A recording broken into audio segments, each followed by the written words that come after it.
Selamat malam, Bapak Ibu, rekan-rekan mahasiswa. Ya, jadi malam ini adalah pertemuan pertama untuk mata kuliah Kesehatan Lingkungan dan Epidemiologi. Jadi mata kuliah ini saya ampu sendiri. Ya, jadi perkenalkan, nama saya Putu Cindy Arista, SPD MSI. Baik, sebelum kita masuk ke materi pengantar, jadi seperti biasa saya akan menjelaskan kembali kontrak perkuliahan.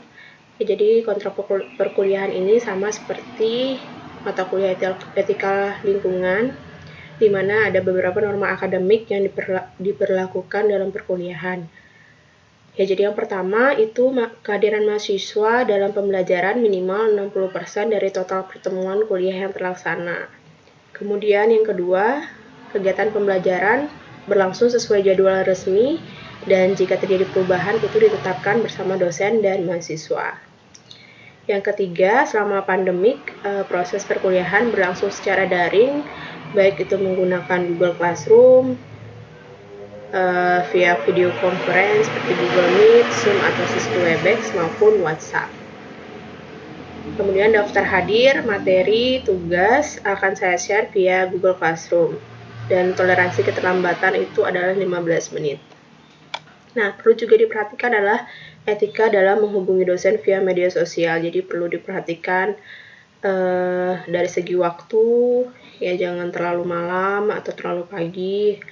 Kemudian salam sapa seperti itu ya. Jadi penting sekali kita beretika dalam perkuliahan seperti itu. Selanjutnya, pengumpulan tugas ditetapkan sesuai jadwal. Jadi jika ada mahasiswa yang berhalangan hadir karena sakit, itu harus menyertakan surat keterangan sakit atau pemberitahuan sakit yang disampaikan kepada dosen sebelum perkuliahan. Selanjutnya, wajib untuk mengikuti UTS, UAS, dan menyelesaikan tugas tepat waktu. Nah, jadi jika ada kecurangan dalam ujian, kemudian ada sikap plagiarisme dalam tugas, baik itu mengcopy paste pekerjaan teman, maka sanksi nilai mata kuliah yang bersangkutan adalah 0. Ya, jadi mungkin ini bisa kita sepakati bersama. Selanjutnya ada kriteria, indikator, dan bobot penilaian. Jadi ada 4 komponen penilaian. Yang pertama adalah UTS. Jadi UTS itu bobotnya 25%. Kemudian UAS itu bobotnya 40%. Selanjutnya tugas, kuis maupun keaktifan itu bobotnya 20%, serta kehadiran 15%. Ya, jadi di sini selain ujian itu ada nilai tugas maupun keaktifan. Jadi saya harapkan rekan-rekan bisa aktif dalam perkuliahan, baik itu bertanya, kemudian menjawab, atau memberikan opini, saran terhadap perkuliahan. Ya, jadi untuk keberlangsungan perkuliahan yang kondusif, kita perlu bekerja sama, baik itu antara dosen maupun mahasiswa. Ya, itu untuk bobot penilaian, jadi totalnya ada 100%. Ya, jadi itu terkait dengan kontrak perkuliahan. Ya, mungkin rekan-rekan juga sudah jelas pada mata kuliah etika lingkungan juga sudah saya sempat sampaikan, ya sudah kita sepakati. Saya lanjutkan untuk materi pengantar pada mata kuliah kesehatan lingkungan dan epidemiologi. Ya, jadi ada kaitannya antara mata kuliah etika lingkungan dan kesehatan lingkungan. Jadi ketika kita sudah bisa menerapkan ilmu etika lingkungan yang baik, maka tujuannya itu nanti juga selaras dengan kesehatan lingkungan. Jadi kalau kita sudah mampu beretika yang baik terhadap lingkungan, maka kesehatan lingkungan itu juga akan dapat tercapai. Ya, sebelum itu kita cermati dulu pengertian kesehatan lingkungan menurut beberapa ahli. Jadi yang pertama, menurut Undang-Undang Nomor 23 Tahun 1907 tentang pengelolaan lingkungan hidup, pasal 1 ayat 1. Di sini ada pengertian lingkungan, yaitu kesatuan ruang dengan semua benda, daya, keadaan, dan makhluk hidup termasuk manusia dan perilakunya yang mempengaruhi kelangsungan peri kehidupan dan kesejahteraan manusia serta makhluk hidup yang lain. Ya, sedangkan menurut Pudon tahun 1980 dan Tripp pada tahun 1981, kesehatan lingkungan itu didefinisikan sebagai ilmu mengenai dinamika interaktif antara kelompok penduduk atau masyarakat dengan segala macam perubahan lingkungan hidup seperti berbagai spesies kehidupan, kemudian bahan, zat di sekitar manusia yang dapat menimbulkan ancaman atau berpotensi mengganggu kesehatan masyarakat, serta upaya pencegahannya.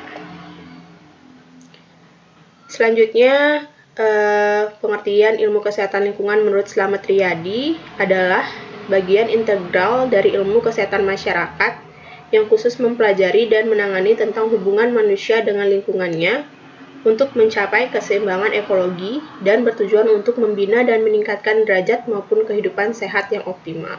Jadi itu menurut Slamet Riyadi itu adalah ilmu kesehatan lingkungan itu adalah bagian dari ilmu kesehatan masyarakat, seperti itu. Selanjutnya, menurut HAKLI atau Himpunan Ahli Kesehatan Lingkungan Indonesia, disebutkan bahwa kesehatan lingkungan adalah suatu kondisi lingkungan yang dapat menopang keseimbangan ekologi yang dinamis antara manusia dengan lingkungannya untuk mendukung tercapainya kualitas hidup manusia yang sehat dan bahagia. Yang selanjutnya, menurut WHO atau World Health Organization, kesehatan lingkungan itu sendiri adalah suatu keseimbangan ekologi yang harus tercipta di antara manusia dengan lingkungannya agar bisa menjamin keadaan sehat dari manusia. Nah, dari beberapa definisi kesehatan lingkungan menurut beberapa ahli, kita dapat simpulkan bahwa kesehatan lingkungan itu adalah suatu kondisi atau keadaan lingkungan yang optimum, ya, sehingga berpengaruh positif terhadap terwujudnya status kesehatan yang optimum pula. Nah, adapun batasan dan ruang lingkup kesehatan lingkungan dapat kita lihat pada slide.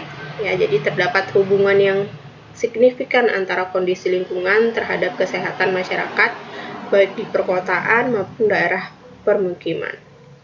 Ya, jadi ada beberapa ruang lingkup. Yang pertama itu adalah perumahan. Jadi perumahan di sini maksudnya adalah bagaimana kualitas lingkungan di dalam rumah itu sendiri maupun di luar rumah, baik itu dari segi kebersihannya, kemudian bagaimana tata ruang di dalam perumahan itu sendiri, dan lain sebagainya. Yang kedua adalah pembuangan kotoran manusia atau tinja. Ya, jadi lokasi pembuangan kotoran manusia atau tinja ini juga perlu diperhatikan, ya. Sebaiknya disediakan jambang atau toilet di dalam suatu rumah maupun di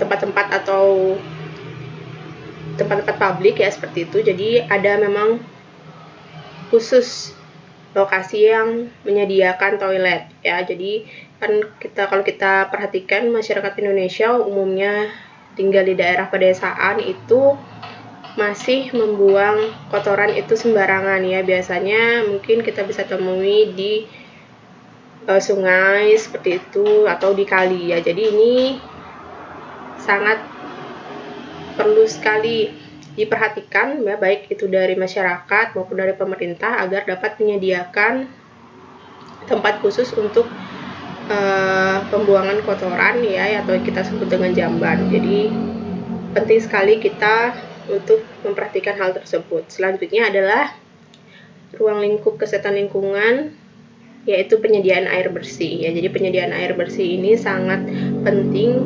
Mengapa? Karena air bersih ini terkait dengan kesehatan manusia, ya. Jadi diharapkan manusia itu dapat memenuhi kebutuhan air bersihnya, baik itu untuk kebutuhan rumah tangga sampai untuk air minum, seperti itu. Selanjutnya, tempat pembuangan sampah. Nah, ini juga sangat penting, ya. Jadi pembuangan sampah baik itu di sekitar rumah, di lingkungan perumahan, kemudian tempat pembuangan umum atau tempat pembuangan akhir, ya, TPA, itu juga perlu diperhatikan. Jadi diharapkan manusia tidak membuang sampah sembarangan sehingga sampah itu tidak menjadi tempat untuk berkembangnya vektor penyakit atau bibit penyakit seperti itu. Yang selanjutnya, pembuangan air limbah rumah. Nah, ini juga penting ya.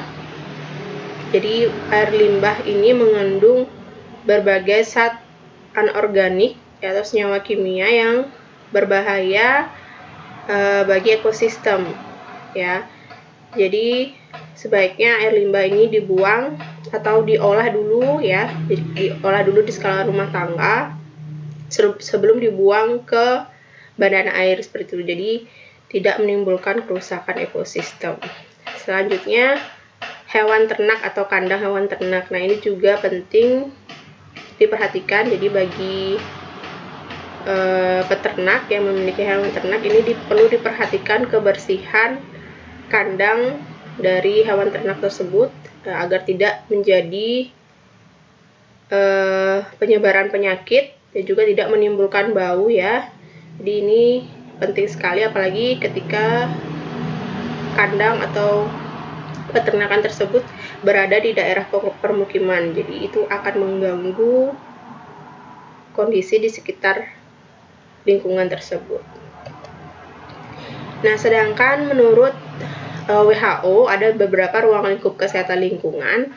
Yang pertama, penyediaan air minum ya. Jadi tidak semua air yang ada di alam itu dapat dikonsumsi sebagai air minum ya. Ada syarat-syarat standar baku mutu air minum yang perlu diperhatikan, baik itu dari segi fisik, kimia ataupun biologi.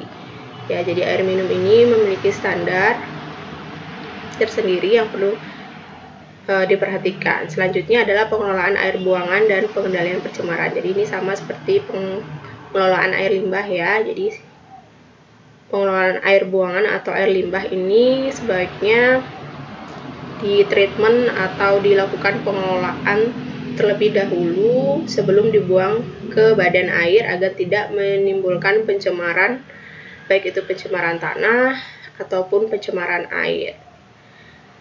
Selanjutnya, pembuangan sampah padat ya. Jadi pembuangan sampah padat ini penting sekali diperhatikan karena sampah itu juga memerlukan ruang ya. Jadi timbunan sampah padat dari berbagai jenis kegiatan, baik itu kegiatan rumah tangga ataupun kegiatan industri, itu akan menimbulkan pencemaran jika kita tidak bijak dalam pengelolaan sampah ya. Jadi sebaiknya sampah padat yang masih bisa didaur ulang itu kita lakukan pemilahan sampah terlebih dahulu, kemudian bisa kita donasikan kepada bank sampah yang memang memiliki teknologi dalam pengelolaan sampah tersebut ya, sehingga meminimalisir penumpukan sampah di daerah pembuangan akhir. Ruang lingkup yang selanjutnya adalah pencegahan atau pengendalian pencemaran tanah oleh ekskreta manusia. Jadi ekskreta manusia ini maksudnya adalah zat-zat yang diekskresikan oleh manusia seperti itu ya. Jadi kalau zat-zat yang diekskresikan manusia itu salah satunya adalah seperti urin ya atau air kencing, kemudian feses ya. Jadi ini yang dimaksudkan adalah penyediaan jamban yang seperti yang tadi sudah saya jelaskan, penyediaan jamban baik itu di tempat publik ataupun di daerah perumahan. Jadi untuk meminimalisir kegiatan manusia yang membuang kotoran secara sembarangan ya. Jadi feses itu kan mengandung bakteri yang berbahaya yang bisa menyebabkan pencemaran seperti itu. Selanjutnya adalah hygiene makanan termasuk hygiene susu. Jadi di sini maksudnya adalah kebersihan makanan, baik itu dari proses penyiapan makanan, kemudian proses pengolahan sampai ke proses penyajian. Jadi ini perlu diperhatikan sehingga meminimalisir makanan itu menjadi sumber penyebar penyakit bagi yang mengkonsumsinya. Selanjutnya adalah pencemaran udara, pengendalian pencemaran udara ya. Jadi pencemaran udara bisa disebabkan oleh beberapa faktor, misalnya dari asap kendaraan bermotor, kemudian dari asap rokok dan yang lainnya. Jadi di sini peran atau ruang lingkup kesehatan lingkungan yang perlu diperhatikan. Yang terakhir adalah pengendalian radiasi. Nah, radiasi ini juga saat ini cukup mempengaruhi kesehatan lingkungan, ya, umumnya kesehatan pada manusia. Jadi alat-alat teknologi, ya, dari handphone kemudian laptop itu merupakan salah satu teknologi yang juga menyebabkan radiasi, ya. Jadi kalau paparan radiasi ini cukup sering, ya, itu juga akan mempengaruhi kesehatan dari manusia itu sendiri. Nah, itu beberapa penjelasan mengenai ruang lingkup kesehatan lingkungan menurut WHO.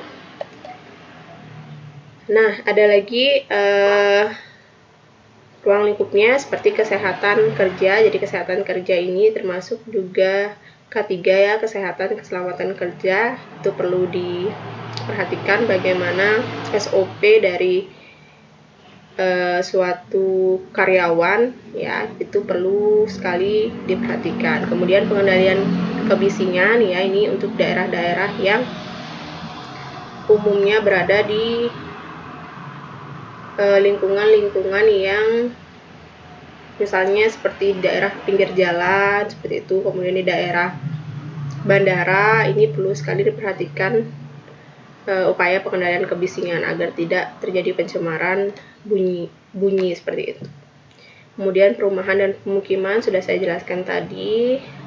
Kemudian aspek kesehatan lingkungan dan transportasi udara juga perlu diperhatikan. Jadi ini terkait juga dengan pengendalian kebisingan. Selanjutnya perencanaan daerah dan perkotaan juga perlu diperhatikan, ya, agar tidak terlalu mengeksploitasi adanya daerah hijau seperti itu, ya. Jadi perlu dilakukan perencanaan daerah dan perkotaan. Selanjutnya pencegahan kecelakaan. Selanjutnya rekreasi umum dan pariwisata.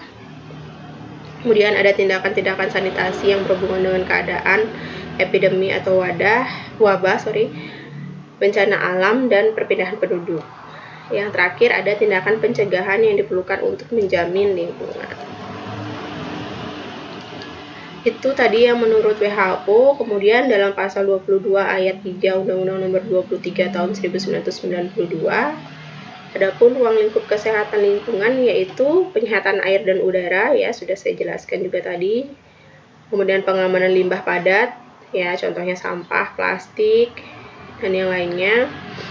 Kemudian pengamanan limbah cair, jadi pembuangan limbah baik itu di skala rumah tangga maupun industri. Selanjutnya ada pengamanan limbah gas, kemudian pengamanan radiasi, kemudian pengamanan vektor penyakit. Ya, vektor penyakit ini adalah maksudnya adalah hewan, ya, yang menjadi pembawa penyakit seperti itu. Contohnya misalnya nyamuk, ya. Jadi nyamuk, kemudian lalat, tikus itu merupakan contoh dari hewan sebagai vektor penyakit, ya. Selanjutnya penyehatan dan pengamanan lainnya seperti keadaan pasca bencana, ini juga perlu diperhatikan. Selanjutnya kita masuk ke lingkungan sehat. Nah, apa sih yang dimaksud dengan lingkungan sehat? Ya, seperti itu. Jadi kesehatan lingkungan itu terkait dengan kondisi lingkungan yang sehat. Nah, bisa kita cermati.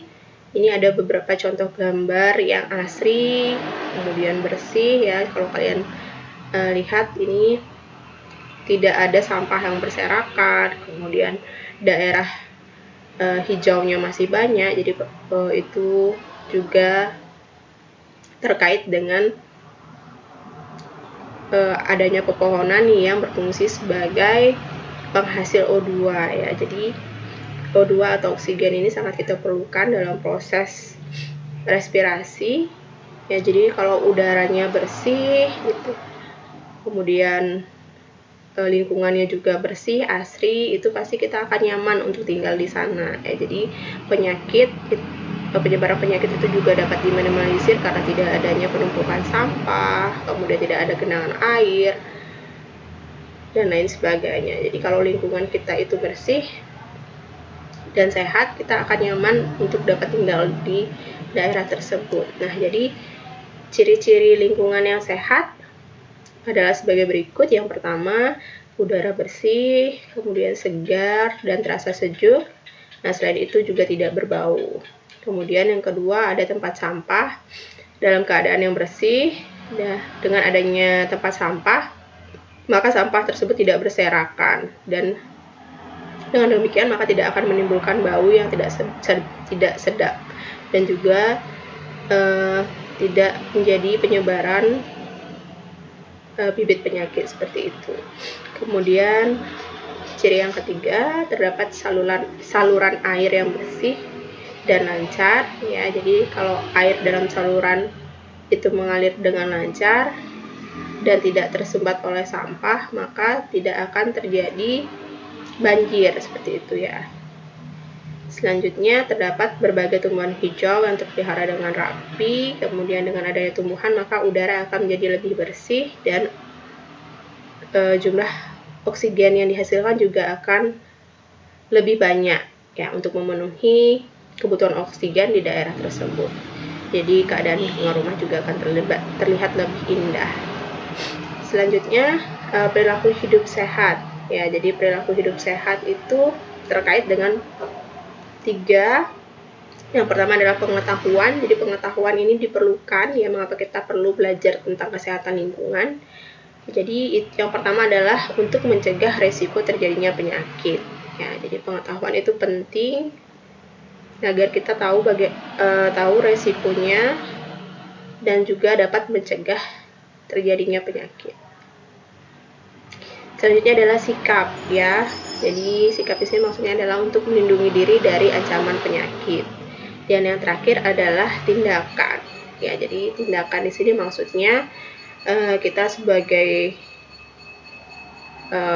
mahasiswa, ya, atau orang yang memahami lingkungan itu dapat berperan aktif dalam gerakan kesehatan masyarakat. Jadi dapat mengedukasi masyarakat lain untuk ikut berperilaku hidup yang sehat.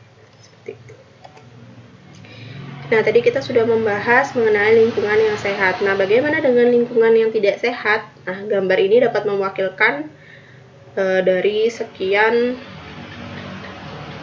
daerah, ya, daerah atau negara yang lingkungannya tidak sehat. Nah, itu contohnya seperti gambar yang bisa rekan-rekan lihat di slide, ya. Tidak terdapat toilet atau kamar mandi khusus, ya, sehingga masyarakat itu melakukan kegiatan MCK di daerah sungai. Nah, itu sangat beresiko sekali untuk terkena penyakit, ya, baik itu penyakit dari yang menyerang pencernaan maupun yang lainnya, ya, virus, ya, bakteri maupun jamur juga bisa menyerang manusia. Ya, jadi kan air yang ada di dalam sungai itu kita tidak tahu membawa apa saja, ya. Bisa saja ada yang membawa sampah. Kemudian kalau misalnya melakukan kegiatan MCK seperti itu juga membawa bibit penyakit dari manusia satu ke manusia lain, seperti itu, ya. Jadi itu sangat membahayakan sekali bagi kesehatan manusia.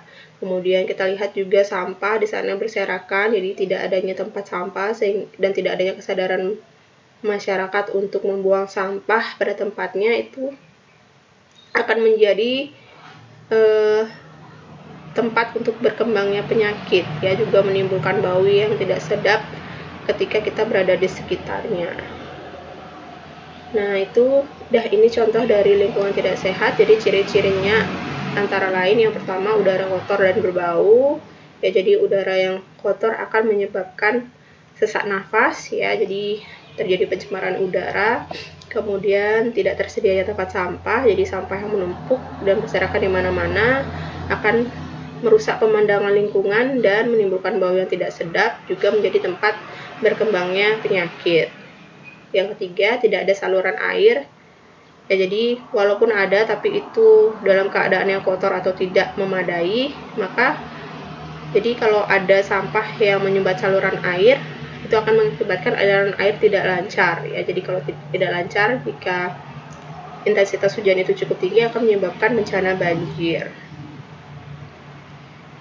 Yang keempat, itu tidak terdapat tumbuhan sehingga terlihat gersang, ya, terlihat tidak asri, seperti itu, tidak enak untuk dipandang. Juga tidak ada yang berperan sebagai produsen oksigen. Selanjutnya terakhir, terdapat banyak hewan liar, ya, seperti tikus, ya, jadi akan banyak ada tikus yang hidup di daerah pada lingkungan yang tidak sehat. Itu tadi perbedaan antara lingkungan yang sehat dan tidak sehat. Selanjutnya kita masuk ke apa saja sih isu atau masalah kesehatan lingkungan di Indonesia. Ya, jadi ada banyak sekali permasalahan-permasalahan yang sebenarnya perlu menjadi perhatian dari kita semua. Ya, jadi Indonesia ini adalah negara yang masih berkembang, tentu saja akan ada masalah yang perlu mendapatkan penanganan. Ya, yang pertama itu adalah masalah air bersih. Ya, jadi air bersih ini menjadi concern kita semua. Kalau kita perhatikan, ya, berita-berita di televisi pada saat musim kemarau, itu pasti juga terkait dengan adanya kelangkaan air bersih, ya, sampai air ini juga dijadikan komoditas ekonomi, ya, jadi ada yang menjual. Jadi air ini dijadikan suatu komoditas air bersih, ya, jadi ada yang menjual air bersih bagi masyarakat yang kekurangan air bersih, seperti itu. Nah, kalau misalnya keberadaan air bersih ini semakin langka di Indonesia, maka itu juga akan berakibat pada kesehatan lingkungan, ya, terutamanya kesehatan manusia yang diakibatkan karena kekurangan air bersih. Seperti itu. Selanjutnya adalah pembuangan kotoran atau tinja atau feses, ya. Ini juga perlu diperhatikan. Kemudian isu masalah kesehatan perumahan dan pemukiman, ya, jadi kalau kita perhatikan juga banyak, ya, di Bali sendiri perumahan atau pemukiman ini masih banyak sekali ada pemukiman yang kumuh, seperti itu. Jadi seperti di gambar tadi, ya, seperti tidak adanya pepohonan, kemudian tidak adanya tempat pembuangan sampah, kemudian tidak adanya aliran. Jadi pemukiman kumuh ini sebenarnya penting sekali untuk mendapat perhatian dari kita semua, ya, baik itu dari pemerintah, bagaimana pemerintah mensiasati atau memberikan bantuan kepada masyarakat yang berada di sekitar pemukiman tersebut untuk dapat lebih memperhatikan kesehatan lingkungannya. Ya, jadi mungkin diberikan bantuan atau diberikan penyuluhan bagaimana untuk memperhatikan kesehatan lingkungan tersebut. Selanjutnya pembuangan sampah. Nah, ini juga menjadi concern kita, ya. Kalau kita lihat di Bali saja, itu TPA Suwung itu sudah mengalami overloaded, ya. Jadi kalau rekan-rekan lewat ke daerah tersebut, itu sudah terjadi penumpukan seperti gunung sampah yang baunya itu tercium dari radius beberapa meter di sekitar lokasi. Nah, itu berarti sudah terjadi permasalahan yang besar. Berarti artinya apa? Masyarakat di Bali juga belum mampu untuk melakukan pengolahan sampah dengan baik. Nah, jadi kalau itu tidak diperhatikan, akan dibuang kemana lagi sampah-sampah yang dihasilkan dari kegiatan manusia. Jadi penting sekali untuk menumbuhkan kesadaran dari diri sendiri untuk tidak melakukan pembuangan sampah secara sembarangan, juga untuk lebih melakukan pengolahan sampah sebelum dibuang ke tempat sampah atau ke TPA. Selanjutnya isu serangga atau binatang pengganggu. Nah, ini juga terkait dengan faktor penyakit, ya. Jadi di masa-masa tertentu, ya, jadi keberadaan serangga dan binatang pengganggu ini juga berpengaruh terhadap penyebaran penyakit tertentu, misalnya saja nyamuk ya. Jadi nyamuk Aedes aegypti itu menyebabkan atau sebagai faktor penyakit dari demam berdarah. Nah, biasanya kalau setelah musim hujan ya, kalau terdapat genangan air karena aliran airnya tidak lancar, kemudian timbunan sampah-sampah yang tergenang air itu menjadi tempat hidup dari nyamuk itu sendiri. Ya, sehingga itu perlu diperhatikan. Selanjutnya masalah makanan dan minuman. Nah, ini juga penting ya. Jadi seperti yang saya jelaskan tadi, hygiene, kebersihan dari penyiapan makanan maupun minuman, kemudian pengolahannya dan penyajiannya itu sangat penting sekali. Ya, jadi kalau misalnya ketiga tahapan tersebut ada yang miss, maka akan berpotensi untuk tumbuhnya bibit penyakit di makanan itu. Misalnya saja kita pada saat penyiapan dan pengolahannya itu sudah sesuai dengan prosedur, sudah hygiene, sudah bersih, namun pada saat penyajiannya misalnya sudah disajikan namun kita tidak memperhatikan, misalnya ada vektor penyakit seperti lalat yang hinggap di sana, atau kita tidak mencuci tangan sebelum makan, itu juga menjadi salah satu perantara dari penularan penyakit itu dari makanan ke orang yang mengkonsumsinya, seperti itu. Yang terakhir adalah pencemaran lingkungan. Jadi pencemaran lingkungan ini baik pencemaran air, kemudian pencemaran tanah, pencemaran udara, dan juga pencemaran bunyi. Nah, ini terkait dengan bagaimana masyarakat itu peduli terhadap lingkungannya, seperti itu.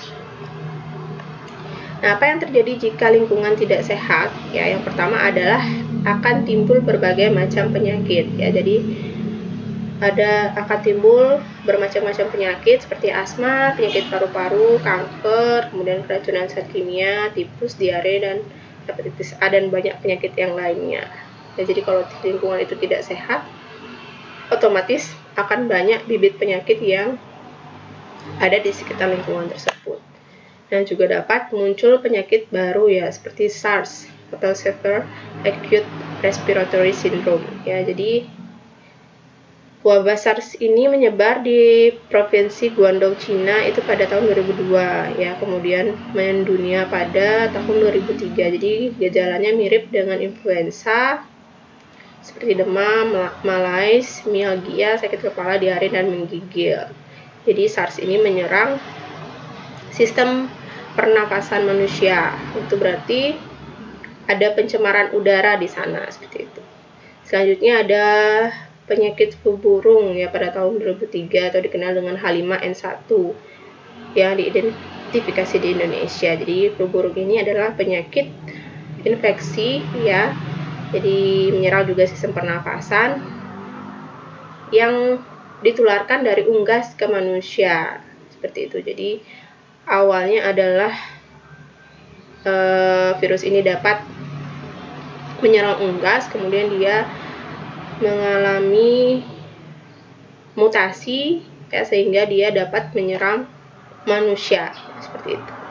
Selanjutnya yang sedang mewabah saat ini adalah penyakit ya COVID-19 ya. Jadi COVID ini juga menyerang sistem pernafasan manusia yang menyebabkan gangguan pada sistem pernafasan, kemudian pneumonia akut sampai pada kematian. Nah, inilah dampak dari lingkungan yang tidak sehat. Jadi ada beberapa cara untuk menjaga kebersihan lingkungan ya. Yang pertama adalah dimulai dari diri sendiri dengan cara memberi contoh kepada masyarakat bagaimana menjaga kebersihan lingkungan. Langkah yang kedua dapat melibatkan tokoh masyarakat yang berpengaruh untuk memberikan pengarahan kepada masyarakat akan pentingnya menjaga kebersihan lingkungan.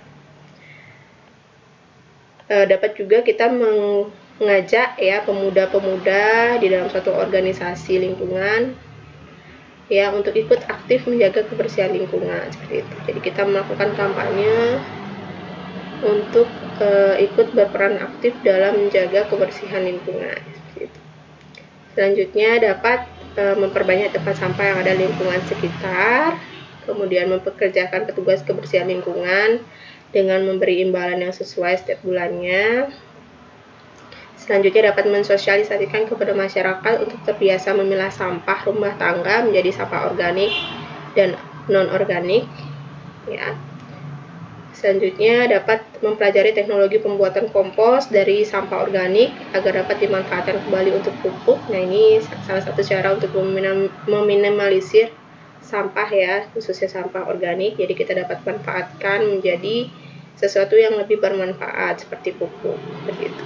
Selanjutnya bersikap kreatif ya dengan memanfaatkan sampah non-organik ya untuk souvenir atau kerajinan tangan yang bernilai seperti itu.